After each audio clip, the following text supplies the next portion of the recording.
Now we're back. Oh boy, so much anime to talk about. Are you guys ready? Hello, Amara. Welcome to the stream. We have so much to talk about. We have 16 shows. It's gonna take forever.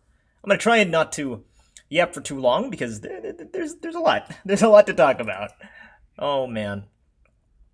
But anyways, we shall be doing very exciting ranking of the last, my goodness, 16 shows.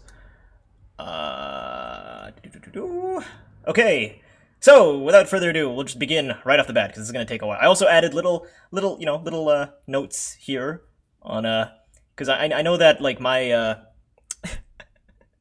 my anime list has the little notes. Because I'm gonna be using AniList for the time being, I decided to make some new notes. I haven't done them for all of them, as you can see. I didn't really do any of the top ones. But for most of the bottom ones, everything that's like 7.3 and under, I put little notes. I'm gonna finish the notes, maybe later, maybe not today, but you know, maybe we'll do it on stream. Who knows if that's fun, if that interests people. I don't really expect too many people to watch this because this is an irregular time for the stream. Usually it's a bit earlier, in the day, but that's okay. Today we will talk about Panty and Stocking. That's the first one. That's the one that I started last month. I talked about the first 7 episodes. Now I'm going to talk about the last 6 episodes. Panty and Stocking. Where is it? I didn't rank it very high, I'll tell you that. Where is it? Oh gosh, where is it? I don't see it. Did I not edit to the I might not have edited it to the list. Okay, whatever. Oh, here it is. Oh, it's here. That's way too high. I'm just going to spoil it outright, say this is a 2.6. This is a 2.6. The reason is because Panty and Stocking is a very gross show. It's very gross, very grotesque. It's about sex, humor, and bodily stuff, and lots of naughty things. Again, like I said last time, I appreciate that it's in the style of Western cartoons, specifically the Powerpuff Girls. I think that's the big inspiration, is that if you didn't know that this was Japanese, you probably wouldn't be able to tell, especially if you watch the English dub, of course. You'd probably be like, what? That's Japanese? I thought that was made in America for Adult Swim. But no, it's very Japanese, and yeah, I mean, it's like episodic, which I tend to like episodic comedies. I think the top like 3, 4, like out of the top like 9 things on my list, I think half of them are episodic comedies. So that's not like the worst thing in the world. But I don't know. There's just it doesn't feel like it's going anywhere. It feels like it's very gross out humor that it's kind of disturbing at times. Sometimes you'll be a little disturbed. I do like how in the last few episodes there is a bit of a plot. Something happens, and one of the girls has to survive on her own, and the status quo is shifted, and there's like, for 2 episodes there's a bit of a plot, and I find that kind of interesting. But that's really the only saving grace of the show. I don't regret watching it, but for something that I've heard about since I was a kid, since like 2011, 2010, I heard about this show. I knew the name of the show. I honestly thought it was a hentai. I'm surprised that it's not a hentai. I don't know. I feel like it's extremely overrated. I know that some people say that this is one of the best shows of the 2010s, and to that I say no. You must not like anime then. You're the kind of fan that probably doesn't like anime to begin with. Why are you ranking anime if you don't like it? Yeah, Panty and Stocking. It's a little self-centered, don't you think? The 2 things that I see are the Ghost Stories English dub and Panty and Stocking are considered by a lot of outsider fans as like the best anime things. And it's a little self-centered that the best anime things are the Americanized ones, but whatever. It's fine. I was like the last 2 eps, but yeah, it fell short in the end anyways. The twist at the end, I'm not sure how they're gonna bring it back in the sequel series that takes place but it was released 15 years later. Honestly, they're probably not gonna acknowledge it. My bet is that they don't acknowledge it. They're just like, oh yeah, that happened, and then they hand wave it with like maybe 2 lines, and then they go about as normal. But it was funny. I will say it was funny. But yeah, 2.6. It's not very high ranked show. Anyway, now to the real shows. The shows that I have seen for the first time. Ranma 1/2 was the first one. And I think Ranma 1/2 is a show that is a comedy show. So, all the comedy shows that... comedy shows will inherently have less to talk about. But I think Ranma 1/2 has a bit of a plot. It has a love story featuring a guy who, if he goes in water, he changes his gender. And because of that, you have a lot of comedy shenanigans, lots of slapstick, funny moments. I think that this show, in the 12 episodes I've seen, and hopefully it continues this trend, they've really use their framing device to their advantage. And obviously, that's one of my biggest pet peeves is when a show does not take advantage of their framing device. Now, that's fine if it's not the point of the show, that's fine. But if it's such an interesting framing device and they kind of waste it, and we're gonna get into this later, we're gonna get into this later with the show coming up, it annoys me a little bit. I'm like, you could have had a whole show about this and it would have been fun, or you could have at least, if you're gonna mention it that much, you need to at least use it for the sake of maybe comedy, for the sake of, fun storytelling moments. Honestly, Ranma 1/2, it's very hard to separate this from Urusei Yatsura, because they're both created by the same person, and of course they both got revivals recently. They're much older shows that have been modernized. I think both of them are like pretty critically acclaimed as well. I think a lot of people quite enjoy them. That being said, I don't know, this anime has such a distinct art style, and I really love how, and this is going to be weird, but I really love how Chinese-inspired it is. I'm not going to say it's super authentic or anything like that, but the fact that it tries to combine Chinese culture a little bit is very appealing to me. I don't know, because usually that's, okay, so here's a weird tangent. I like it when anime shows incorporate different cultures, usually Americana, in their works. You might notice that some of my favorite shows are ones that really try to bring a different culture, like Monster and Cowboy Bebop and Spy Family, Samurai. Well, I guess that's Japan, but yeah. Ranma doesn't quite do that, but it does it in a way that's really interesting with Chinese legends. Of course, there's pandas, and they're wearing Chinese clothing. I'm like, okay, that's pretty cool. I quite enjoy that. I actually don't like the opposite, because I like seeing how a Japanese creator interprets the Western world. I don't really like it when a Western person interprets the Asian world. It's a reason why Avatar: The Last Airbender is something that I haven't really seen. I'm not really that motivated to see it. There's some other shows that are Americans' interpretation of Asia, and I'm like, I'm not the biggest fan of that. Or not that I'm not the biggest fan, it's just it doesn't motivate me to see it. I understand if perhaps some people are the other way around. They're like, oh, I'd rather the Japanese show focuses on Japan, but me, I'm like, no, I like seeing the how a Japanese person interprets the rest of the world. Anyway, I don't know, there's martial arts stuff, which is pretty well animated, I would say. The story beats come across very naturally. It's a rom-com, and the sense of humor is just, I don't know, it's very funny. It's just wild to me that this is something that is so old, because it doesn't feel like an adaptation of an older source material. It feels very modern. I kind of like that. I don't know. It's one of those things. It feels timeless, I guess, is what I'm trying to say. Is that it was made 40, 50, maybe that's too far. But, maybe that's too far. Yeah, 40 years ago, but it doesn't feel that way, and I love that. I love that. Ranma 1/2. JPEG has not watched Call of the Night. Did you rank Call of the Night Season 2? Hello, Let Me Die. Welcome to the stream. No, I don't even know what that is, to be honest. Don't know what that is. Rumiko Takahashi is timeless, I fear. Yeah, I mean, they just have quite a timeless writing style, and a lot of people can't say that. Panty and Stocking is so 2010s coded, super 2010s coded. Holy crap! But Urusei Yatsura and Ranma are not. So yeah, I gave it a 9.6. Do I still stand by that? I'm looking at the other 9.6s. Dr. Stone, Death Note slightly under it, Kino's Journey slightly under it.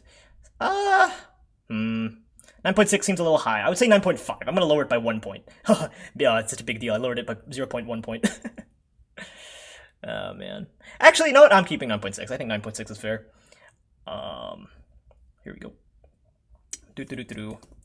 Yeah, I think that belongs in the 9.6 club. Very good. The only problem is that for me, and this is very much a personal thing, I find it hard to give a perfect 10 to shows that aren't quite finished yet. If there's still lingering plot, then I think the highest I have to give it is 9.9. There is there may or may not be 1 or 2 exceptions to that rule, but for the most part, I'm I don't know. My brain is I need a finished story. I can't. If it's not finished, then it's I'm sorry. Finish first, and then I'll give you a 10. But yeah, I mean, it'll eventually get there, right?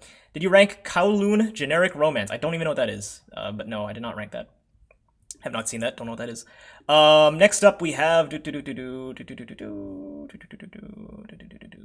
Link Click. Okay.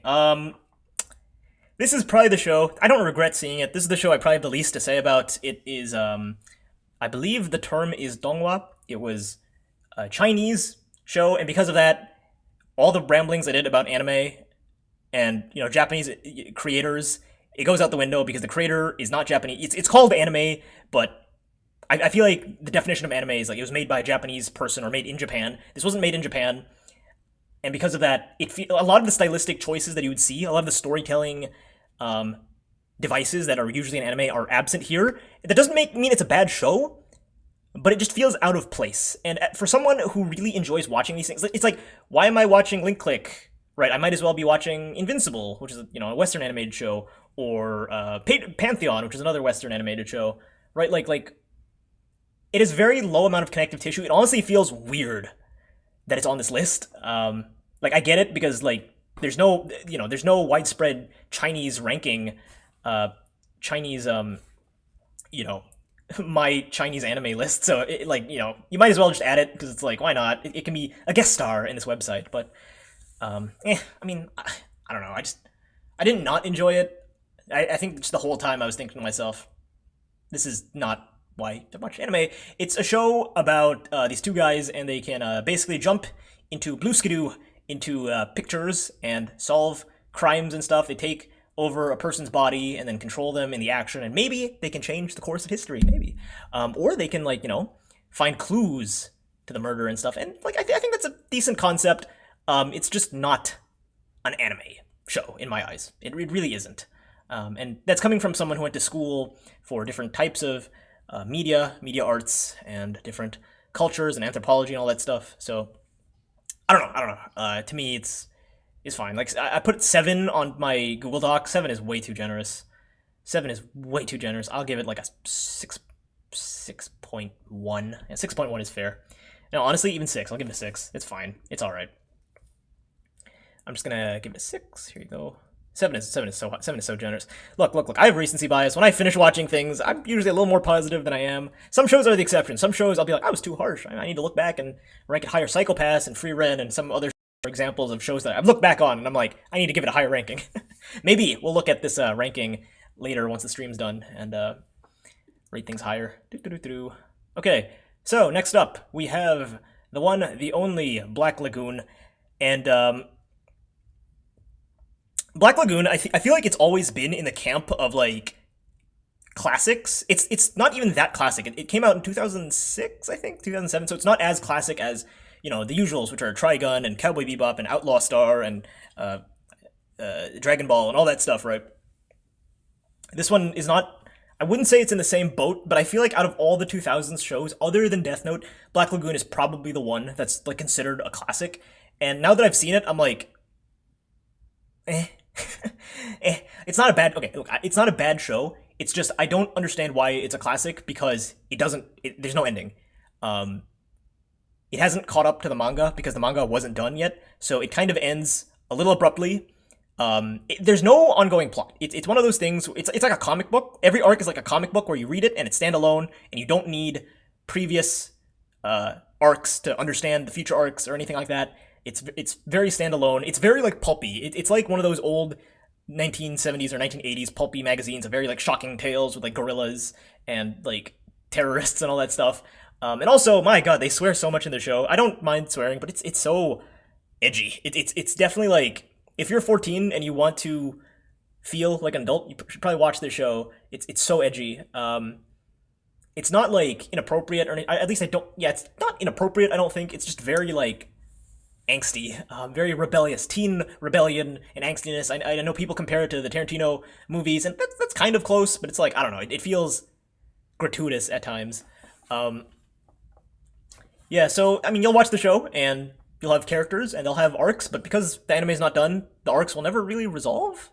Some of the characters, because the manga's not done, they will be relevant in the first arc, and then they will disappear. By the end of the show, you'll be like, oh yeah, they're part of the team. I'm talking about the main characters, by the way. I guess their moment in the spotlight hasn't come yet, at least back in 2010, or whenever this anime came out. So there's not a lot to not that there's not a lot to them, it's just their big moments aren't there yet, I guess. Maybe they aren't even there at the moment, I think the anime is still ongoing 15 years later. I think the anime is still, or not the anime, the manga is still, releasing to this day. But But yeah, Black Lagoon. I gave it an 8. That's a little high. 8's a bit high.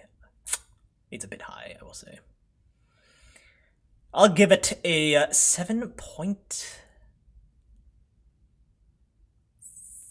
7.3 seems fair. I'm basing this off the other things on the list. 7.3 is fair. Revi's cool though. This character, this girl, she's really cool though. She's great. She's very, very, very edgy, but she's great. Apparently the Black Lagoon manga is still ongoing, which is crazy. Yeah. It's Chinese anime belong here because anime fighting games aren't developed in Japan, like you said. It's just like you said before. It's just culture exchange. What? Let me know. Hello, Leo. Welcome to the stream. Let me know. I don't know what you're saying. Can you rephrase that? I don't know what you're talking about. Oh man, yeah. Black Lagoon. I feel like a lot of people say it's like Cowboy Bebop, which is my favorite show. It's not. It's really not. I think the only similarities is that it's very American inspired, and it has a crew of people that have kind of sad backstories, but you don't even really focus on the sad backstories of the crew. You don't like, again, it's like a comic book. You just open it, you enjoy it. You don't need to think any deeper than the one comic book you have. And then you go to the next comic book, and it's like, same characters, but there's no connective tissue, and that's fine. It doesn't need to be that way. Some shows are also like that. Anyway, next up we have Charlotte, and Charlotte was made by Jun Maeda. I'm not sure if this came out after or before Angel Beats, but once you know it's by Jun Maeda, you see all the connective tissue that you usually see with the really sad surprise backstories and the baseball episode and all that stuff. Charlotte is hard to talk about without spoiling. I'll try my best. It is about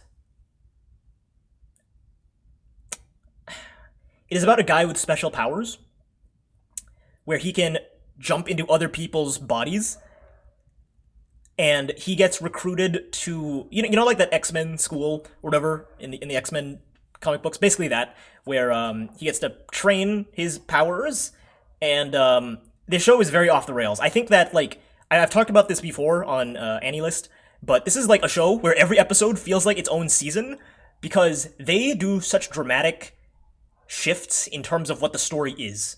I think the first episode, you're like, okay, so it's kind of like a Death Note thing. He's trying to like get away from all these people, and then episode 2 is like, no, we're in school now, and then episode 3 is like, episode 3 is like, okay, we're trying to form a club. We're trying to help out people around the world who have the powers. I don't want to spoil any further than that, but it really goes off the rails. In like, I guess my closest analogy is that it's like a Zero Escape game. It's like Virtue's Last Reward, which is one of my favorite games. So I do like this, where it goes in directions you really wouldn't expect it to go. All of a sudden, there's a lot of like murder stuff and conspiracies and spies and time travel. I don't want to spoil any more than I already have, but oh my god, I don't know. It's really messy. It's really messy, but I think that if you come into it expecting it to be messy, you're not going to be disappointed. I think if you come into it expecting something that's off the rails, batshit insane, changes genres, changes missions every episode, you're not going to be disappointed. It does the thing that I don't like, that Jun Maeda always does, where a lot of characters, why do I call him Jun Maeda by his full name the whole time? Maeda. What Maeda does, where a lot of characters get introduced and not a lot of them get focused, some of them get abandoned halfway through. And in Angel Beats, it's because the show got canceled halfway through. I wonder if Charlotte had the same fate, where it's like it got canceled. Instead of 26 episodes, they could only do 13 episodes. That might have been what happened. But yeah, my god. A lot of anime. Well, you know what I mean. Like, okay, they were written by Japanese people. You know what I mean? Oh, hello, Maiwa. Welcome to the stream. Sorry. Oh, and Benji's here as well. What the frick? Oh my god, I just blinked and all these people showed up. Yeah, Revi's great. After Angel Beats, okay. Sorry, I'm not looking at the chat. I should look at the chat. A lot of anime aren't fully made in Japan. It's outsourced to Korea, China, but other countries, Avia's country. Well, I mean, like, written by Japanese people. If like the vision is there, if like the storyboarding, like, oh, this will take place in a pagoda, for example, that's fine. Because like a lot of Western cartoons are like animated and polished in other countries. Like I know the Philippines we're actually animating Phineas and Ferb. No, we're not animating Phineas and Ferb. We're polishing Phineas and Ferb. Snipple Productions actually works on Phineas and Ferb. But you wouldn't call Phineas and Ferb a Filipino show, right? You call it an American show. But yeah. Anyway, like, I don't know. As someone who, okay, just to go back to Link Click, as someone who does live in Asia, it's like, it's very clear the different, like, okay, Okay, I guess the closest analogy I would make for Americans is like how you can tell a show is American versus when a show is Canadian. It's kind of like that. Like, I don't know. To some people, there's like no difference, but perhaps if you actually are Canadian or American, you'd be like, oh, that's obviously a Canadian show. You know what I mean? Like, it's the animation style and the humor being more raunchy. You can get away with more stuff. You can say stuff like crap more clearly. You know what I mean? Like, I'm not just talking about Total Drama and 16. I'm talking about like Grossology and Camp Lake Bottom and Jimmy Two Shoes and all those Canadian shows. Anyway, rant over. Charlotte is Charlotte is a show that exists. You know, it's fun. It's a fun show. I think if you go into it expecting it to be cohesive, you're probably gonna be disappointed. You can tell that some production things fell apart. But you know, if you're here, you just want a fun time with some feelery moments, then yeah, you're not gonna be disappointed. I'm going to give it a. I gave it a 6.7. I think that's a little too high. That's a little too high. That's a little too high. I'll give it a 6.4. I personally like it more than Angel Beats Leo, but that's because I'm not the biggest. I don't hate Angel Beats. I'm not the biggest fan of it either. But you'll probably like this less than Angel Beats. Probably. Like my prediction is that you'll still like Angel Beats more than Charlotte, but I like Charlotte a little more, just a little more. Charlotte was a second experiment of trying to make an anime for the VN. It's semi-worked. It's very mixed compared to Angel Beats. It's legitimately the only Junmei to work that I actually dislike on all fronts, but if people like it, that's cool. Yeah, I mean, Maeda's works. I feel like he. I don't know. I don't really have strong feelings towards any of his works. Clannad is probably my favorite out of the things he's made. Crap. I don't remember all the things he's made. I haven't seen Canon yet, so I can't really rank that one. I know he quit, right? I think he got harassed because of Charlotte and he quit, sadly.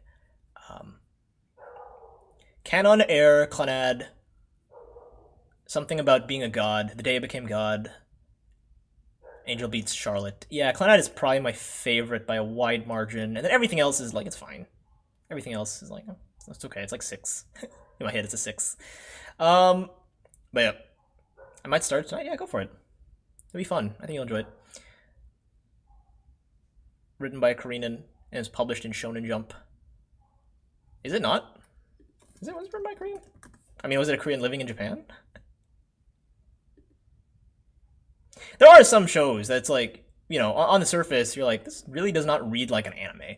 And that's mainly because I guess their styles are very like inspired by stuff abroad. Monster is one of them. Orb is another one. What's the other one? There's another one. Vinland Saga is another one where it's like, you wouldn't really think, if you didn't know any better, you probably wouldn't call them anime, but yeah. I'm looking this up. Korea. Oh, it was made by, what? Okay, it was written by a Japanese guy. It was illustrated by a Korean person, but it was written by a Japanese guy. Yeah, or woman. It might be a woman actually. No, it's a guy. Okay. Oh man, he quit because the internet pushed him out after Charlotte. He tried to write another VN and he got badly reception, and Twitter roasted him. Oh man, oh poor guy. Yeah, poor guy. He's cool though. You know, I'm not like the biggest fan of any of his things, but you know, he's cool. I like Clannad. You know, I like Clannad. I don't wish that fate on anyone. That's very not nice. Okay, next up we have Vinland Saga. I saw both seasons. This is one that Robin recommended me. Vinland Saga is interesting because, as I mentioned, it's one of those shows where it's like, it doesn't feel like an anime. It does feel like its own epic, because it takes place in Scandinavia, and they're all Vikings, and they're looking for, places to conquer. You know, it's like the Danish people and the English people and all that stuff. And it's not, I'm not going to call it historical fiction, because obviously a lot of it was made up to create a better story, but it does use some real life history in its plot. I'm not going to call it accurate, but, you know, it's there. And season 1, it's cool battles for the throne, for the kingdom, and training, and revenge, and legacy, and basically the Lion King. It's basically the Lion King, honestly. And then season 2, they work at a farm, and a lot of people say it's boring, but it's actually really interesting. There are a lot of like politics that goes in the farm because they're slaves. The main characters are slaves, and a lot of people pick on them, and there's a lot of like war stuff going on, and I don't know. This is one of those shows that just feels like epic in scope. The animation is very beautiful. I don't know. This definitely tickles the theater kid part of my brain because it does come across as very Shakespearean. I have a theater degree. I minored in theater, so of course stuff like that appeals to me more. Um, I did try watching this like at the very start of my anime journey, right? I think it was like among the first five: Ass Class, Psyche, Spy Family, Odd Taxi, Mob Psycho, like around that era when I was first watching it. I tried getting into this and I stopped because I was like, this is not anime. This is you know there's white people. I don't understand. But I came back to it last month and I'm like, yeah, this is really good. It's 10 out of 10 show.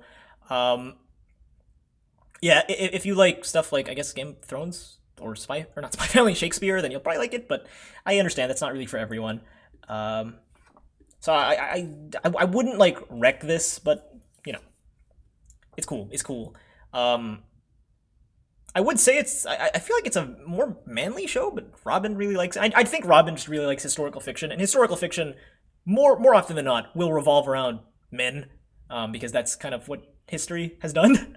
History tends to glaze the men more than the women, so that's kind of what happens.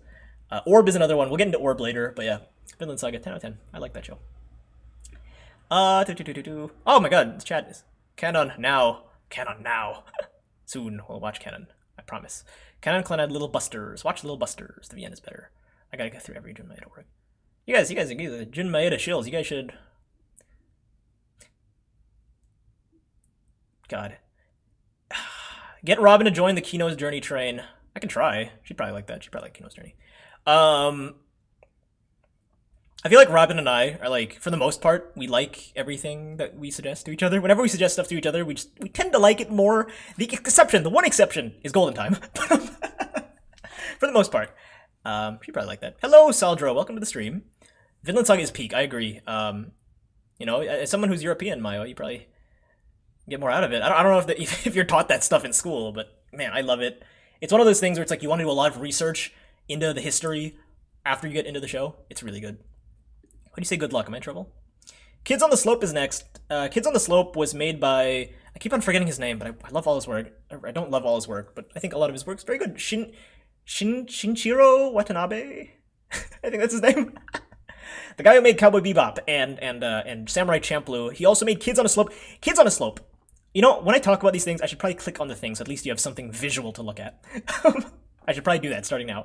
But yeah, Kids on a Slope is a show that I look at and I'm like, God, this is a rom-com for people that don't like rom-coms. I'm not saying this is for like aromantics or asexuals or anything like that. But if you are more iffy on rom-coms, you'll probably like this. I think people who tend to like rom-coms more will probably have more problems than I did. There's some stuff that I'm like, I like what they're doing, but I can understand that to a rom-com fan, this would be a little egregious. I don't want to spoil, but yeah, I mean, you see these three. There's three. They're all like in a little music club, and they do music, and they okay. I don't. How do I word this? They both kind of like the girl, but it's not a love triangle, and also there's a lot of homoerotic subtext where it's like these two guys might like each other. It's interesting because it's like it's not a love triangle, but like it's kind of there. And yeah, they work at they're like kind of a band, and they want to perform at a talent show, and it's just really cute. The ending of the show, right? Again, I'm trying my best not to spoil, but the ending of the show, you have a time skip when they're older, and it's really cute. This might be my favorite rom-com. It's also, because it's made by Watanabe, of course, it has the jazzy like overtures. You know what I mean? Like in the Cowboy Bebop will always have the jazzy instrumentals. This is another one where the music is really good. They make a lot of homages and references and covers to American artists of the 1940s and 1950s and 1960s, actually. So if you're into that stuff, and if you're into like music history and seeing a Japanese guy respect American musicians, then yeah, this show is probably for you. It's very jazzy, sort of. It's a very this is probably like a comfort show. This is probably the thing that I would put up on Christmas for like a party of like my non-weeb friends. I just put it in the background. If they want to watch, they can watch, and they'll probably be like, "Wow, this is a very, very cozy sort of show." Kids on the slope. I keep on saying kids on a slope. It's not kids on a slope. It's kids on the slope. Teach the kids with Vinland Saga. Unironically, yes. Unironically, if I was ever in like history class, I would like put on Vinland Saga. Like that's pretty good if you want to know like the basics of like the whole Viking era. Gosh, there's another show that I was like, this is pretty good for teaching kids stuff. I forgot what it was. I forgot what Orb, Vinland Saga, and Cells at Work, and I guess Pantheon Stocking. Crap, Spice and Wolf. Spice and Wolf are 4 shows that I would show to students if I was a teacher. I would like put on Spice and Wolf to get them to learn about economics. But God. But there's some deviations like Canute. Yeah. It's not okay. Yeah, you're right. It's not okay. It's not super accurate. You're right. But it's interesting. I love Polygon. What's Polygon? Oh, love Polygon. Kinda. Yeah, kind of. Yeah, these 3 all kind of like each other, but not a love triangle, and they don't like fight over it. Not really. But okay, whatever. It's a good show. It's my favorite rom-com. But this is definitely like the anti-rom-com. This is definitely like for people. Okay.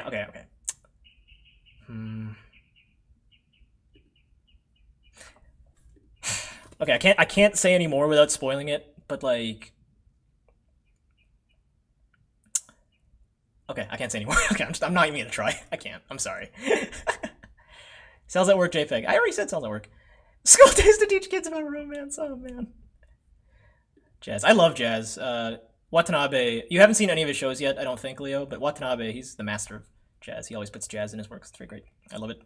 You like jazz? Okay, next up we have Rent a Girlfriend. Now, Rent a Girlfriend is interesting because I don't usually do this where I watch one season of a show, then I take a break, then I watch another season of show, then I take a break, then I watch another season of show, and I did that with Rent a Girlfriend, and honestly, I think that made it better because I was pacing myself one season at a time instead of going all at once. Rent a Girlfriend is an interesting concept because it's about a guy who basically rents this girl, and it turns out that this girl, spoilers for episode 1, but the girl is actually in his college, and so they have a lot of shenanigans, and they're like, they're neighbors, and a lot of stuff happens, and it's very wholesome. I think the first season really wrapped me because it was introducing all these characters, and there was this natural feeling of conflict, and I don't know, it was like just really organic. Season 2, I started to lose a little bit of interest just because it felt more light and character focused. There wasn't like a plot. It felt like it was meandering.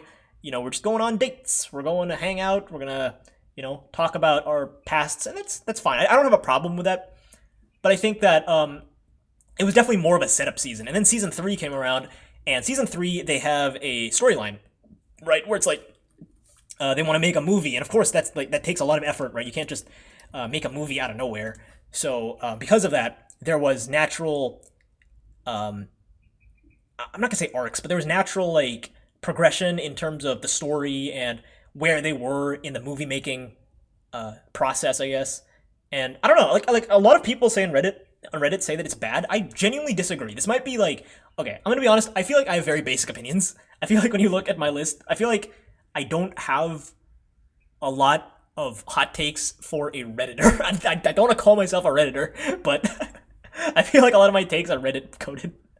Where it's like everything that I say is everything that I like is like, yeah, Reddit probably agree. There are a few exceptions here and there, but for the most part, I feel like I have very basic opinions. I don't really have any massive hot takes. Rent a Girlfriend might be one of the ones where I just disagree with Reddit. Reddit does not like it. I'm like, why don't you like it? You guys are weird for not liking it. Maybe it's because like they're like, oh, Reddit we're simps, and so when we see a character who's a simp, it's like, oh, that's me. How dare you? You're insulting me. But I'm like, no, I kind of like that I like loser boy failure simps. My favorite One Piece crew member is Usopp, and that guy is the biggest fucking boy failure in that show. It's great. I don't know. I mean, like, a lot of people say that it takes forever, and I can kind of see it. It does take 3 seasons to really get going. I'm 3 seasons in. It's still not quite there yet, but I don't mind the slow. I don't even think it's a slow burn. I think it's like a very fast slow burn. And the female characters are very fun. The male character is like, he's kind of annoying at times, but it's like he's annoying, but like not grating. You know what I mean? Like he's like intentionally annoying, but not grating. And I like that. There's some male characters that are very fucking grating. Or in High School House Club says hello with Tamaki. But you know, I don't know. I really like a lot of the female cast. They're really great. In terms of like perverted, weird protagonists, this guy is like he's not that bad. He's really not that bad, honestly. It helps that all the characters are also college age, and like it's such a small difference because like, I feel like how do I word this? They don't make a huge deal about the characters being college. Like, it's not the point of the show. But I love that they're college aged. I love that they're older characters. You know, they're not high schoolers for once. It doesn't play a huge role, but it's just a nice little difference where it's like, yeah, they're older. They're a little more mature. I don't know if that was intentional. I don't know if the writer did this in mind, but like, they don't really do the usual high school shenanigans. Okay, there's one character that's a little younger, but other than her, they don't do the usual high school gooberisms, and I like that. It's really refreshing. I like it when characters aren't coming of age high school goobers. You know what I mean? Oh man, lots of talking here. Cells at work, don't forget. I was a jazz musician. I love jazz. I've never called you red or anything. My girlfriend is a perfect example of why you shouldn't listen to anime review of opinion tubers on YouTube say blatant misinformation for clicks. So people hate the show. There are flaws in the show, but still, literally, which show isn't flawed? There's an infamous season 4 moment coming up soon. Oh yes, I have not seen season 4 yet. But the first 3 seasons I genuinely enjoyed. Okay, I said that I don't have any hot takes. There's gonna be one coming up. There's gonna be 2 coming up pretty soon, actually. I think Martin knows exactly what they are. But yeah. It's like, it's an man. This is not the right word for it, but it's an addicting show. Like it's one of those potato chip kind of shows where you see one episode, and for the most part, you want to see more. I don't know. It's just very good. I would say, however, it is kind of a pseudo ecchi. I'm not gonna blame an ecchi show for being ecchi. This one is kind of pseudo ecchi because I wouldn't say that, other than a few moments in the first season, for the most part, there's no like super sexual situations. But the characters do have, and mostly the guy, have fantasies where it's like he's not doing anything nasty, but he's imagining it, and the show will like draw the thoughts, his nasty thoughts. And that's probably, like, I don't know, because like it's not happening in the context of the show, but he is imagining it, and they still show it. So it's like, I guess I would call that a pseudo ecchi, right? I don't know. It's weird. It's a weird subgenre that I just created. Pseudo ecchi. 8.6 is where I'd rank it. I'm just gonna check compared to the other shows. I put 8.6. Yeah, 8.6 is fair. And I think it can get better. I think the reason why it's 8.6 and not higher is because of season 2. I thought season 2 was a bit of a drag, but I think that if season 4 can speed it up, then it can get better. This is one of those shows where it's like, it can get better, because it did get better. Season 1, great. Season 2, it's fine. Season 3, very good. So it can redeem itself. Next up, we have we love a good potato chip show. Yeah, it's a good potato chip show. Potato chip show. It's basically as close to an ecchi as non-ecchi can get. Yeah, I wouldn't say non-ecchi. I would say pseudo-ecchi. I think that's fair. Next up, we have Yuri on Ice, and I have nothing to say about this show. It's look. I don't hate it for the gay stuff. I actually like the gay stuff when it's not gratuitous or queer-baity. I think like this is a very queer-baity kind of show. I think that they do a lot of like stuff that just feels a little, you know what I mean? When a show is trying so hard to be gay, but like because it doesn't really intend to go too forward, it comes across as homophobic instead. The Sherlock Holmes show, like the BBC Sherlock show, kind of does that. Yuri on Ice kind of feels that way. It feels a little exploitative at times. It's about this figure skater, and he meets another figure skater, and they fall in love. And I mean, okay, fall in love in quotes because, like, you know, they hug and they, like, kind of kiss and they go into romantic situations, but I don't think they're dating by the end of the show because the show was probably going to have multiple seasons. It only has 1 season, and it probably only ever will have 1 season. I think there was a movie that was planned to at least wrap up the story, but that hasn't come out in 9 years, and I think it actually got canceled. So I think whoever runs the anime company is probably homophobic. And I think you might go and be like, that's not the worst foundation for a story, but then you realize that they do figure skating sequences, ice skating sequences, like for pretty much every episode after episode 3. Every episode will have like multiple ice skating things, and some of them are cool. Don't get me wrong, some of them look really nice. The first few times it looks really nice, but after a while you're like, okay, yep, they're figure skating.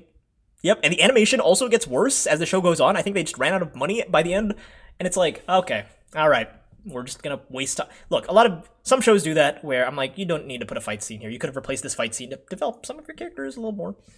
The Maeda shows kind of do that because they only have 12 episodes. And sometimes I'm like, you don't need to put the fight there. You could have used this for a character moment. This show is probably the worst example of it. They waste so much time. I'm like, dude, let's get to know the characters first. Come on.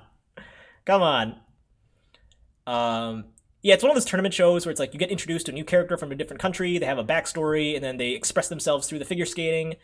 But again, it feels like setup because this is season 1. There's supposed to be more seasons, and there isn't.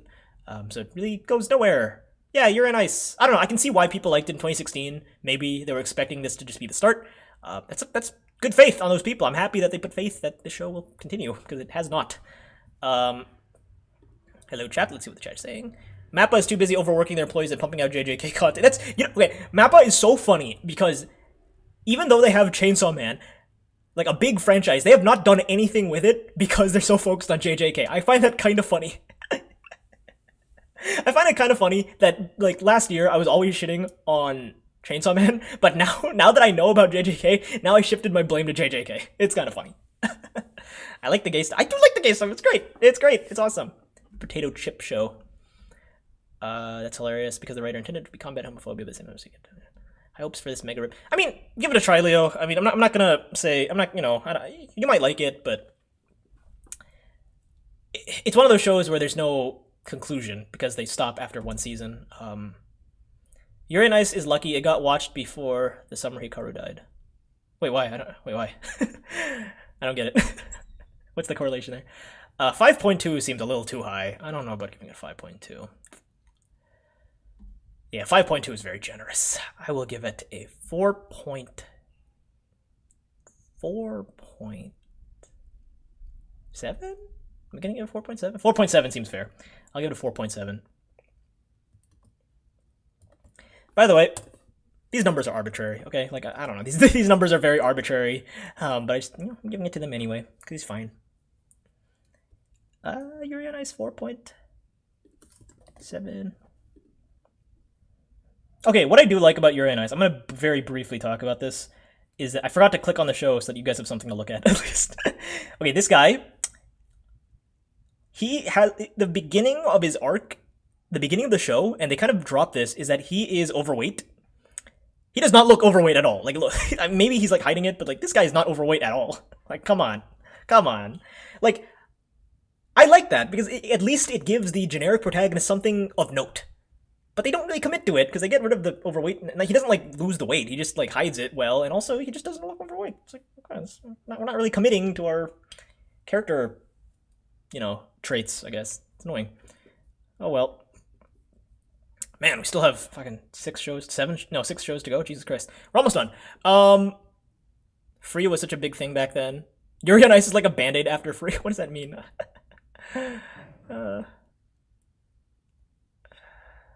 Japanese overweight is just being slim curvy, basically. Yeah, I guess so. I want a good gay show. Anime might not be the best place for that. I'm gonna be honest. Anime is probably not the best place for gay shows. There are some that exist. I'm not gonna deny that some exist. I haven't seen a whole lot. I'm looking off the top of my head. I'm looking at like my list for the best like gay representation in anime. There's not a lot. There's really not a lot. It's really not a lot. We're really struggling here. Oh man. Oh man. I can't even give it a rec because I don't really have any.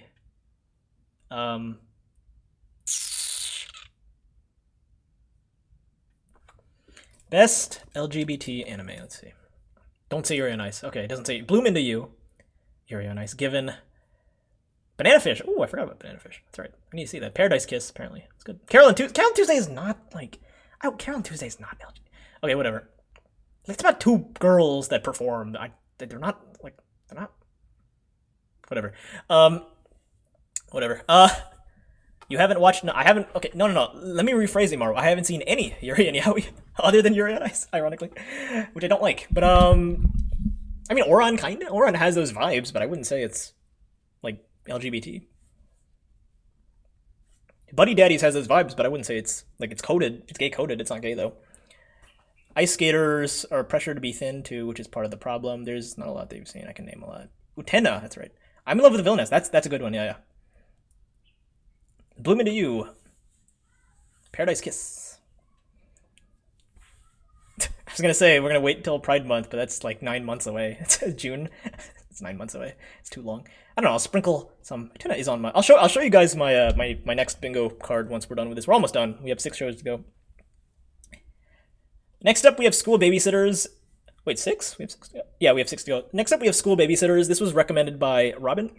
I don't know why I don't remember the reason. There was probably a good reason, but I don't remember what it is. And this show is about a dude who helps babysit kids, and that's really it. It's cute, and I'm gonna be honest. Um, as someone who doesn't have like a little brother or anything like that, or even little cousins who are male, doesn't really hit that hard. Like I have younger sisters, I have younger cousins who are girls. I have to take care of them, and because of that, buddy daddies and Spy Family are like, oh, that's cute. It's like, oh yeah, I have little cousins too. It's cute. This one is like, I've never taken care of a little boy, so it's like, I don't know. I don't know. I mean like, it's one of those comedies that I'm like, it's not that funny. It's fine. Um, it's kind of cute, but it's like, I don't know. I can understand this being someone else's comfort show. To me, it came across as very like nothing, I guess. Um, there's some shows that are nothing, and some shows that I'm just like, it's cute, but it's not for me. And this is definitely in the not for me category. I can imagine that some people would probably find this cuter than I did. Yeah, so he works at a baby, like a daycare, and oh, Robin gave it 8.7. What the hell? uh, 22nd rated in 20. I need to look at this. Why is this the 22nd rated in 2016? Gintama makes sense. AOT makes sense. No comment. Oh, okay. I've heard a lot of good things about this one. This one I want to see. This one, okay, fair enough. Banana Fish, Golden Kamui, Laid Back Camp, Grand Blue Dreaming, Rascal Solo. That is the name probably turned people away if I heard to guess anything. Slime. Okay. Yeah, okay, that's fair. Bloom into You is very low. Megalobox very low as well. This is lower than I thought. What the heck? Okay, whatever. Fairy Tail final season as well. Fairy Tail's over? I thought Fairy Tail was still continuing. Yeah, don't really have a lot to say about this one. It's one of those comedies where it's a comedy, like, for me, I feel like I'm very, like, I don't say niche. I'm not saying like, oh, I've the best comedy taste ever, but I don't know. I feel like for the most part, it needs to be like a certain type of comedy. I don't want to say smart comedy because I don't want to imply that like my comedy is smarter, but like like more like science-y, sci-fi based comedy, I guess, appeals to me. Okay, anyway, next up we have JoJo. It's gonna be hard to rank the JoJo because this one is season 1 and this is the first and second arc combined into a single season. So I gave this a 5.6. I will stand by 5.6 for the first arc that I saw like 9 months ago, but the second arc, my god, it is a massive improvement. Holy crap. Battle Tendency focuses on Mr. Joseph Joestar. It is very fun. It is so fun. They go around the world and they're trying to find like, no, they're not trying to find, they're like trying to like fight monsters, and they meet people along the way. They're in like Italy and Switzerland and all across Europe, and they're fighting stuff. And Joseph is so funny. He is like an actual character. The first JoJo, he's okay, he's fine, he's just a gentleman. The second JoJo, he's such a I don't even know how to describe him. I don't want to call him an asshole. He's not an asshole, but he's like one of those characters who's like, he thinks he's smarter than he actually is, so he gets into goofy shenanigans, and it's great. One of those cocky characters. Oh man, it's a good show. A lot of action, lots of creative set pieces, lots of like, again, it's kind of like Indiana Jones, where it's like they're traveling the world for like artifacts and discovering about themselves. This is another show that I would put on in the background at like a party probably. Okay, there's a lot more moving parts, so maybe it wouldn't fit a party vibe, like a casual like Christmas party vibe, but I put it in the background. Maybe someone would be like, this is a good show, I want to get into anime now. So someone needs to make like a tier list of like shows that you would put in the background of a Christmas party to get someone to get an outsider into anime. You know, you just like you put it in the background, and then maybe some teenager, some like introverted teenagers, like are like, oh yay, let's just watch the show and not talk to each other. I don't know. I don't know. Is that a normal thing? I feel like I've gone to so many parties where it's like the introverts will like sit in front of the TV and watch like whatever the host is putting on the TV. Is that just does that happen normally? Oh man, Psyche K is peak. I agree. That's my Twitter profile pic. Code Gas is gay for real. I mean, anything Clamp. What's Clamp? What's Clamp? I don't know. Oh, is that a company? That's a company. Kyrie from Umaru is pretty obviously lesbian coded. Idol anime in general has a lot of rep.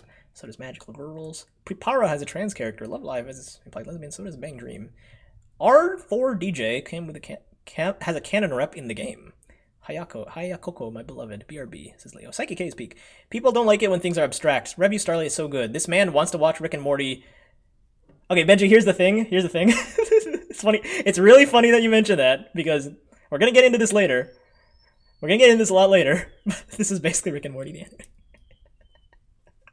I'll get into that later. That's really funny you mentioned that. But yeah. Never been to a kickback where people had some anime on, but never say never.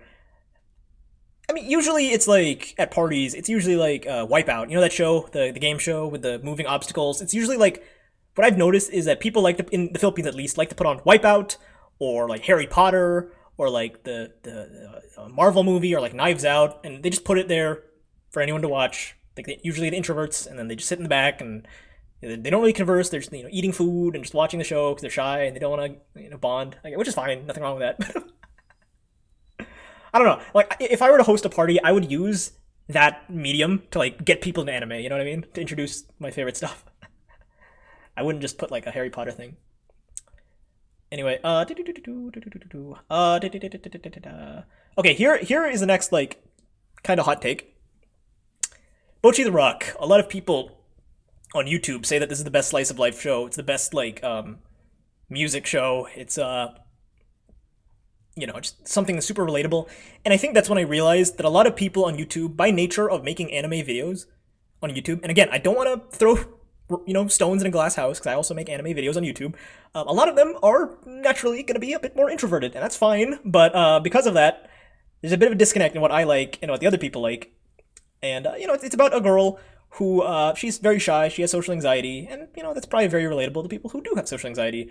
But she makes friends, and they form a band, and they go through the struggles of what it means to be in a band. Of course, a lot of the conflict is that she's just very shy, so some stuff she tends to overthink and gets nervous. It's cute. It's a very cute show. Wait, why did this cut off? Wait, I was like, why is the description cut off? But yeah, no, I mean, it's a good like cutesy show. It's in that genre of like cute girls doing cute things. I have seen a good amount of the genre. This is one that I'm like, it's fine. It's fine. It's okay. I don't have anything bad to say. This is like another one. Okay, Komi is another example. Okay, it's better than Komi. I'll say that. It's better than Komi. But this is another one of the shows where I'm like, it didn't do anything wrong. It's not for me. It's just not for me. And I'm not saying that because it's girl characters. Okay, I like shows that have girls in it, that have girl groups like Love Live, School Idol Project is an example, Azumanga Daioh, Lucky Star, etc., etc. This one just didn't work for me. I do like the animation. They do so many visual gags that like make use of different animation styles. Like there's a 3D gag. There's like a pixely sort of computerized Matrix sort of gag. I don't know, man. There are a lot of really cool visual styles in the show. But for me, it's fine. 6.1. 6.1. Bocchi the Rock. This girl's the best though. She's the best though. She's great.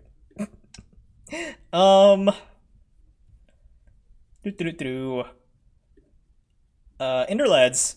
Someone on the channel actually really wanted me to watch this. I don't remember why he really wanted me to watch it. Now that I've seen it, I'm like, yeah, it's fine. Bro, we are old as shit talking about Wipeout. God, that's what they would do at parties. I don't know what to tell you. The only anime I've done that is Naruto. I guess Assassination Classroom, but everyone has seen at least one anime. What are you talking about, Leo? It's so fun when the anime does that. Oh, with a party. Oh, okay. Yeah, with a party. Next, okay, we have 4 shows left. Lazarus is up next. This is the made by Watanabe, guy who made Cowboy Bebop and Samurai Champloo and all that stuff. Lazarus is in the grand scheme of Mr. Watanabe, Lazarus is closer to Carol and Tuesday and Terror and Resonance than it is to the other shows that I like. It takes itself a little too seriously. It honestly feels like he's trying to write Bebop again, except damage controlling it. Kind of like how Adventure Camp Season 4 is like damage control of DC All-Stars, which I don't like. Lazarus is damage control of Cowboy Bebop, which is like, but Cowboy Bebop didn't have any problems to begin with. So it's weird, because like I feel like Watanabe's style is so much better for episodic shows. Like, the 3 episodic shows he's done, my favorites, like my absolute favorites. This one is like, it has a plot, but it's very like meaningless. And honestly, a lot of Watanabe's writing is kind of meaningless, but like, I don't know, it felt like meaningless and not a lot of substance. There was substance, just not a lot. Again, I don't know why. This Carol and Tuesday and Turn Resonance, he really wants to send like a political agenda of like pollution is bad, and that's fine, but it's just not subtle. And I think the message takes a priority over the storytelling, and that's the problem that I have with Lazarus. The crew is fun. The characters are. If there's a season 2, I'd watch it. Like, I like the characters. It's just the plot did not service them at all.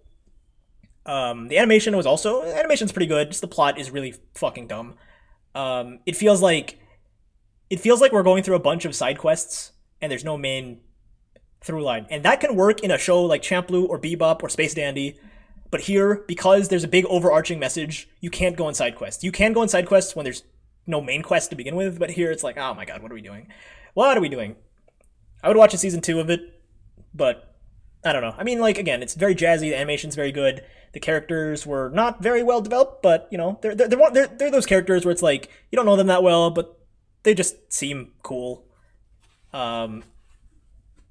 Like, objectively, you're like, they're fine, but whatever. They I don't know. They have depth to them if you look into the 2 sentences, I guess, which is like, it's kind of cheating, but like, I don't know. It's like a fanfic, I guess, where it's like, you can make fanfics about them based on like 2 sentences that they say. I guess like it's really tell don't show, which I don't like, and like they kind of do that with the other Watanabe shows, but like they show a good amount of stuff. They show flashbacks and stuff. Here, they really don't. And it's a bit sad. It feels very aimless at times. I don't know, man. Watch a video essay on why this show's not good. It's so fun when anime does that, throwing it on a party. Yeah. All right, that gets a 6.6 for me. Is 6.6 fair? 6.6 is a bit high. It's a bit high. 6.5. I'll give it 6.5. 6.6 feels a little too generous. Okay, last 3 shows. Oh boy, I don't know if any of you guys have seen any of these 3 shows. After this, we'll get into the shows that I'm probably going to watch next, on top of the other bingo board that I've made. I'll talk a little bit about them. Next up, we have 91 Days. And I'm going to be honest, I don't know why the show is called 91 Days. They don't really explain why the show is called that. It is like a gangster mafia sort of show. It's about like... Okay, basically this guy, the mob killed his family, and so he wants revenge, so he's gonna like, creep in to the mob, join the gangster life and tear it apart from the inside. It's pretty good. I think it's a little cliche in terms of like, the usual Godfather, Goodfellas, Sopranos sort of cliches, but it's still fine actually. It is interesting. Again, I just find it fascinating when you see a Japanese writer interpret a very westernized genre and like just adapt it, I guess. I don't know. I think there are some genuine moments where you're like, oh man, I actually care about these fucking characters, and some of the plot twists are not super unexpected, but still like, I don't know. It's just it's like vanilla ice cream. You expect it, but it still hits. I don't know. It's. I'm not gonna say it's like the greatest show ever, but it's like, it was very enjoyable. I had a great time with it. I don't really have anything to complain about. It's also very short, which I didn't mind. This is like, again, there are a lot of shows where I feel like you could have told the story with more episodes. You could have told the story with less episodes. This is one that I'm like, nope, it had the perfect amount of episodes. Like 12 episodes was just enough for the show. So yeah, if you want like anime The Godfather in 12 episodes. Here you go. It's very. I haven't seen a lot of things that fit the genre. Like, Durara comes pretty close. Bacano's probably the closest analogy because it's also like, in the 1930s and they have like Italian American accents, at least in the English dub. But yeah, 8.7. Got a good time with the show. Mafia. Oh my, it's on the list now. Heck yeah, go watch that show. I was saying the visual effects stuff is fun. Prison School did the whole Lego thing and that was fun. Oh yeah, I remember that, yeah. I like it when anime do those like visual gags. Not call me. Bocchi the Rock was the most recent example in terms of something that did that. I feel like most comedy try to do that, but none of them are coming off the top of my head. Okay, last two. Orb, the movements of the earth. Oh boy. This is okay. Orb might be the show that, like, when I explain it, it sounds extremely boring, but it's not boring. It's really good. Okay, it's about this kid who wants to prove that the Earth, he wants to prove that the Earth revolves around the sun and not that the sun revolves around the Earth. It's basically like, like Copernicus in the 15th century in Europe, right, in Poland and Spain and all that stuff, right? Galileo, all those, like, okay, Galileo's not in that time period, but you know what I mean. Like all those researchers in the Age of Enlightenment who want to learn more about the galaxy and they have to fight against the church because the church doesn't believe it. It's like, hey, no, God created us. You're being blasphemous. We're going to persecute you.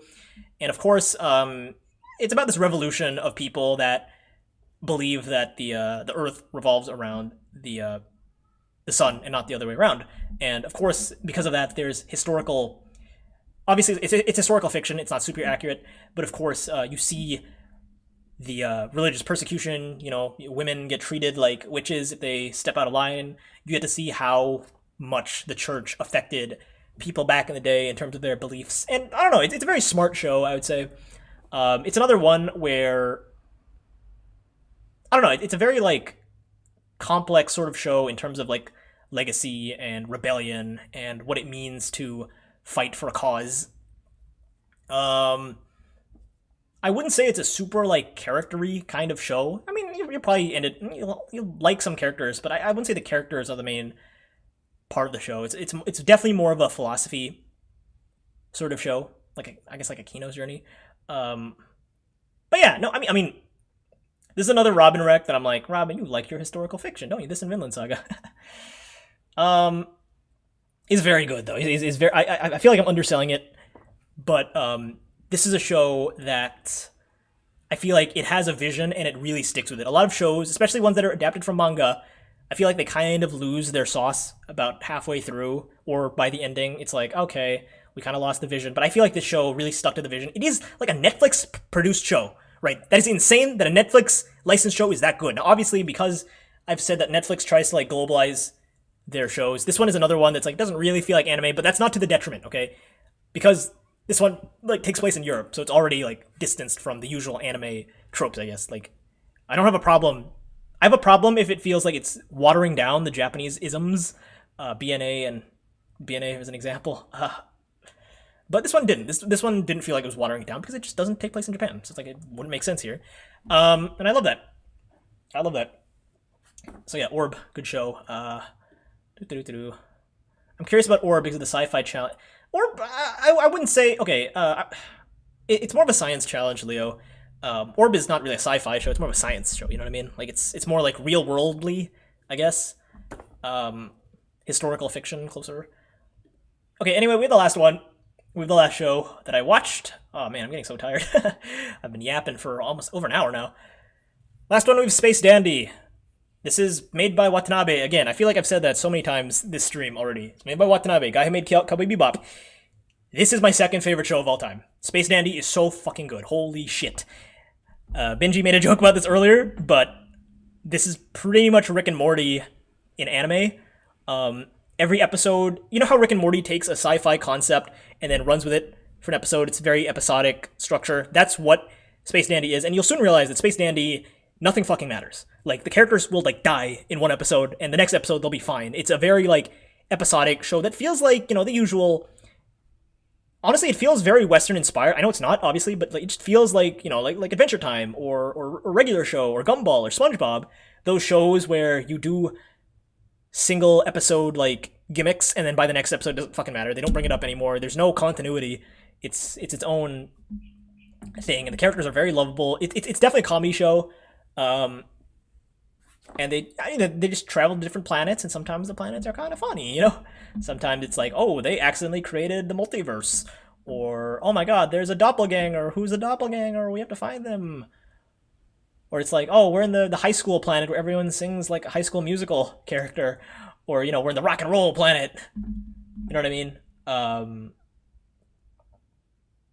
I mean, I think the characters, it's not okay. Yeah, this is like a 10 out of 10 show. Unlike Samurai Champloo or Cowboy Bebop, these characters don't really have like massive backstories, magic tragic backstories, or anything like that. Because it is more comedy centric, but man, it's funny. It's a very funny show. This is probably my favorite comedy. I'm sorry, Mr. Psyche, but Space Dandy has you beat. Um, it's so freaking good. And like again, I love space. I love sci-fi. I love Watanabe. So this is like, yeah, this was kind of, yeah, it was kind of inevitable that I would love this show. But yeah, Space Dandy. You want to see Rick and Morty? Here you go. This is Rick and Morty, but for weebs. Okay, I feel like Rick. I'm not talking about the characters Rick and Morty. I'm talking about just the concepts that Rick and Morty show. Like, like Rick is an asshole and Morty is like a horny little boy. The show is not really like that for the most part. But I mean the sci-fi concepts. But yeah, God, Watanabe. I'm so sorry. This man said about it's true. It's true. It's true. It has been compared to Rick and Morty so many times. It's true. It is. You know what I mean? Like Rick and Morty has the episodes with the death crystals and the parasites that transmorph into people. And then they have like all the different timeline, timey-wimey bullshit. Very like high concept sci-fi, like, single episode, like, I don't know how to describe it. It's just, it has that structure where they introduce like new inane concepts every time. And it's always like, what the fuck? That's so creative. It's so creative. Science, my bad. Space Daddy. Space Daddy. Space Dandy. Alright, yeah, second favorite show. Congratulations, Space Dandy, you've done it. You are my second favorite show of all time.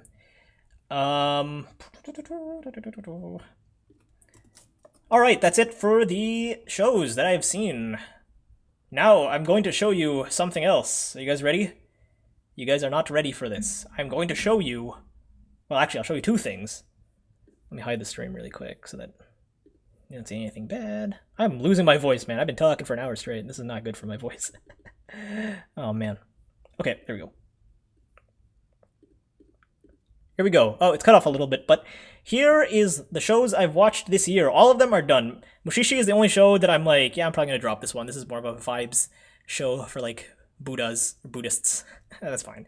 I'll pick it up when I feel like it in the future. But yeah, for the most part, I have seen pretty much everything. JoJo has a blue star because I actually want to continue JoJo in the near future. But for the most part, this is all done. We have Neon Genesis Evangelion. We have Gurren Lagann. And we have The Summer Hikaru Died. 3 shows that I've heard very good things about. Same with Space Dandy. So honestly, this could, I don't want to overhype, but this could be 3 10 out of 10s in a row. So I'm very excited for that. I saved them for last because I figured that they, a lot of people like them, so probably good. Hopefully, fingers crossed. I mean, yeah, fingers crossed. After that, I will finish Urusei Yatsura and Fruits Basket because those two have been like in limbo for a while now, so I owe it to those 2 shows to finish them. And then we have the second bingo board over here. The second bingo board. Oh boy. Look at this. We're going to read them off. Nichijo, Jormungand. The time I got reading, I don't really know anything about this. I'm shocked it has so many episodes, though. I thought this was a shorter show. This one I'm not positive about, but we'll see. We have Monogatari, 100 episodes, but it's divided into, like, smaller segments, so maybe it's not too bad. Bang Dream, it's my go! Banana Fish. Plays farther than the universe. Agaretsuko. I have no idea what the heck this is like Pro ZD's favorite anime, I think. So that's what interests me. I don't know what it's about, but yeah. Space Brothers. This is another one that I'm like, if the first few episodes aren't good, I'm probably gonna ditch this one because it's so long. How long it is. Samurai 7. I don't know what this one is, but it's the one Andro submitted for the anime rank down. I think it got 8th place, so yeah. Chi Hayafuru, very fucking long, but yeah, it's fine. Boogie Pop Phantom, My Love Story, Penguin Drum, Bakuman, Darling in the Franxx, Oshinoko, Made in Abyss, Nana, Welcome to NHK, don't... this one. Golden Boy, Princess Tutu, Utena, Wotakoi, March Comes In Like a Lion, Review Starlight, Love Tyrant, Wonder Egg Priority, School Live, Keep Your Hands Off, Izokun, My Love Story with Yamada-kun, Pluto, Anohana, and Toilet Bound Hanako-kun. There's even more. That's not even all of them. Well, okay, that's all of them for the bingo, but there's more that I've like... What the heck? Why is it so big? Wait, what? Oh, I hope... Wait. Okay, thank God. Wait, one moment. One moment. Need to fix this.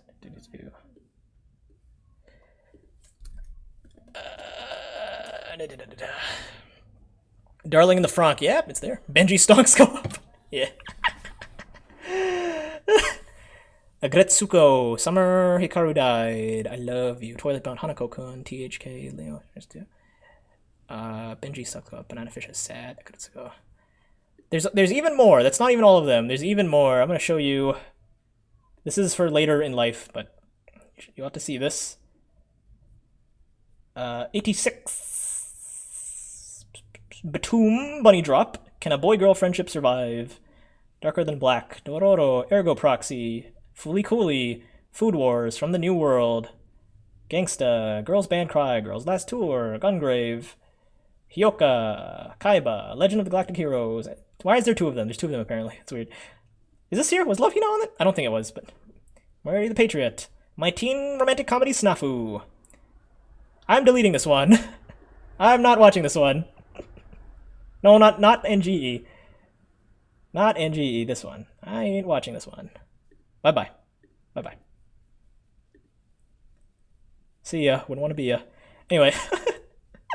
Overlord, Paradise Kiss, Ping Pong the Animation, Planets, Platinum End, Pluto, a lot of P's, Punchline, Ranking of Kings, Restaurant to Another World, Robihachi, Saga of Tanya the Evil, Silver Spoon, Sunny Boy Thursdays, Soul Eater, I've already seen this one. Whatever the fuck this is. No comment. 7 Deadly Sins. This is the wrong one. This is the wrong... It's supposed to be 7 Deadly Sins. I don't know why there's theater at the end. Rising of the Shield Hero, The Ancient Magus Bride, Talentless Nana, which is not the same as Nana, I found out. To Your Eternity, Tokyo Revengers. Probably gonna abandon this one, to be honest. Probably gonna abandon this one as well. And Oshinoko. That was already on there. So yeah, I'm gonna be busy for the next, like, 2 years. So much fucking anime. It's fine. He's gonna watch Batum. I've also seen 7 Deadly Sins. Yeah, that's a... I know that it has Meliodas, and he's very horny. That's what I know about that show. Very horny, blonde kid. I think he's a kid. He might be an adult, but yeah.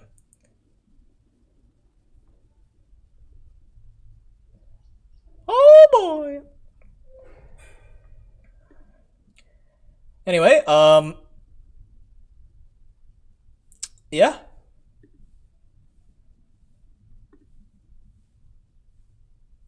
I hate you, Leo. I saw you DM'd me, Leo. I saw you DM'd me. Oh my god. Add 100 girlfriends. Okay, I'll add 100 girlfriends. Come on. Oh, it's only 24 episodes? That's not too bad. I'm at a point in my life where I see something with like 70 episodes and I'm like, that's not too bad. I hate myself. I hate myself so much. Yeah, I have a lot to watch. I'll tell you that. I have way too much to watch. I'll get there eventually, I promise. It's just gonna take a while. Orb, I've also seen. So yeah, starting... Oh, no, fuck. Not planning to watch. So starting soon, I will... Well, firstly, I'm gonna take a very, very, very short break to finish Fate Stay Night. And by finish, I mean just do like a few chapters. And then I will continue with Neon Genesis Evangelion, Gurren Lagann, and of course, the summer Hikaru died. And then I don't know. Demon Slayer is in limbo. Demon Slayer, again, like, is Demon Slayer like the last like really big show that I've yet to see? I feel like Demon Slayer is the last like really like big and currently relevant show. Like I haven't seen Naruto, it's not on the list yet, but you know, it's not relevant right now. I'm removing Bleach. I'm not watching Bleach. I'm gonna say outright, I ain't watching Bleach. Okay, that's I don't remove things, but that's one I will remove. Okay, I'm sorry. I'm sorry. Doesn't interest me at the moment. If someone vouches for Bleach, then I'll give it another try. I'll give it a first try, but no. Okay, I'm gonna list things that I'm not gonna watch. Okay, I'm not gonna watch Gintama. It's too long. I saw a few episodes. It's really corny. It's like 300 episodes. It's not worth it. Okay, Bleach. I'm not gonna watch Bleach. I'm iffy on Pokemon. I'm a little iffy on Pokemon because I saw it when I was a kid, and it's a kid show. It's whatever. And that's not to say kid shows are bad. It's just I don't know, man. It's not really for me. I love Pokemon though. Don't get me wrong. I love the games, but like, wouldn't really watch the anime. I wouldn't even consider like fucking Yu-Gi-Oh. I would consider that. Not right now, but like I would consider Yu-Gi-Oh. I am considering Dragon Ball and Naruto in the future. I'm halfway done with One Piece. I haven't watched One Piece in like a month and a half at this point because like Jesus Christ, it was a lot. It was way too much for my brain. But you know, it's fun. You might not like him at first. Stick it out because it gets better in the later seasons with Meliodas. Orb depends on the Pokemon series. X and Y and Horizons are like the two that I'm like, give it a try. But I don't know. I'll give it a try. It's French though. I hate the French. Grr. I don't hate the French. What are the things that like I refuse to see? I'm trying to think. Popular anime. Demon Slayer is the one that's like the most popular that I haven't seen yet, in my opinion. Popular anime right now. Let's see. One Piece, Death Note, AOT, FMA, JJK, Dandadan, My Hero, Haikyuu. Haikyuu's another one. I will see Haikyuu eventually. Not now, but eventually. Yeah, it's really just... Yeah, I'm looking at like the top like fucking... the top like 25, and it really is just Demon Slayer and Bleach. Oh man, Jesus.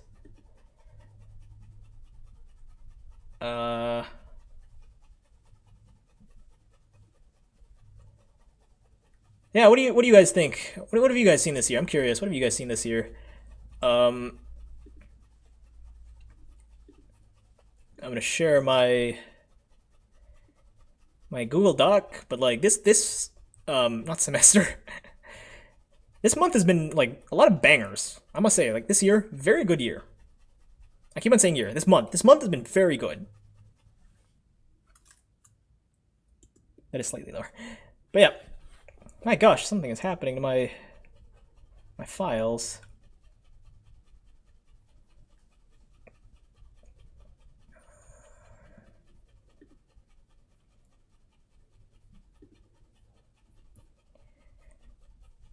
You might be wondering, why do you have a Google Doc and also an Annie list and also a My Annie list? And the answer is OCD. Okay, just leave me alone. Ugh, gosh. Black Lagoon, link to Grandma. Yeah, very, very good. Very good. Like, nothing that's, like, awfully bad. Like, the worst is probably these two. But, like, other than that, nothing that's, like, a slog, I feel.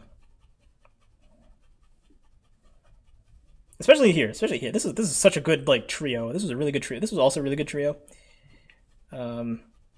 This one could easily be, well, okay, yeah. NGE and Gurren Lagann and Hikaru Dai. That could easily be like 6 really good shows in a row. I'm excited. The boys and I just finished watching Blackjack. Is that worth it, Blackjack? Planets is on the list. Blackjack is not. What is Blackjack? Too many seasonals that are mid-AF, yeah. Have you ever watched an anime and hated it? Yeah. Right here. See this? See this one? Right here.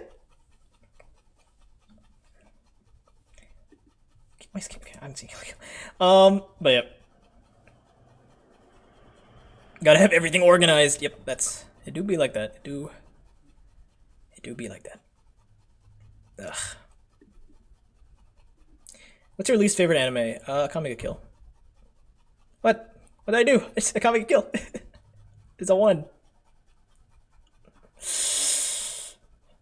Which two? Which two are you talking about, Leo? Comic Kill is one of them. Kill is good. I haven't seen it. I've seen 5 episodes, but like, I dropped it for reasons. When JPEG rewatches, I'm gonna do rewatches soon. I promise. The rewatch era is Amongst Us. There's a lot that I want to rewatch. There's a lot. Madoka Magica was the pilot episode of the rewatch era. There will be a rewatch era. I'm gonna rewatch Psycho Pass. That one I'm very excited about. Why is Tommy Galaxy rewatch? I'm not. No, I already saw it once. It was good. Steins Gate, Ass Class, Odd Taxi. All of these shows getting rewatched. Maybe not Bungo Stray Dogs. I'm thinking about it. Maybe not that one, but we'll see. Maybe I'll enjoy it more. Clannad. I don't think I need to rewatch Clannad. I'll read the visual novel. I don't need to rewatch the anime. ReZero Lane. I don't need to rewatch JoJo. I'm not rewatching that. I'm not rewatching Chainsaw Man. I'll give Erased a chance. I'm not rewatching Fate. I will rewatch Akame ga Kill though, for the memes. Maybe I like it more. Maybe I'll actually like it. Blackjack is not a series. It's just a bunch of OVA adaptations. Freaky Doctor and his Chipmunk Girl. Okay, that sounds interesting. That sounds like, I like sci-fi. I'm looking at it. Okay, okay.